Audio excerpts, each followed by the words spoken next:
В Якутске в рамках первого международного фестиваля видеоблогеров Insta Wine Fest с визитом находятся известные вайнеры Нурлан Батыров, Эльдана Сатыбалдыева, команда Quix, Грач Вартанян и Андрей Глазунов.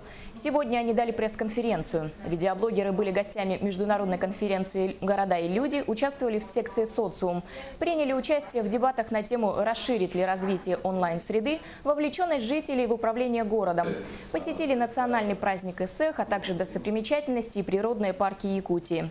Завершится фестиваль имиджевым видеороликом с впечатлениями вайнеров об отдыхе и туризме в Якутии.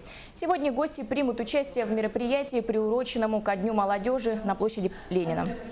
Оказывается, в Якутии такая природа. Я когда маме рассказала, она прям заставила меня полететь, говорит, что такое ты больше не увидишь. Вот, и я действительно в шоке. Для меня видео это были как... Я просто раньше каким-то закрытым ребенком была, и мне даже с людьми было общаться тяжело.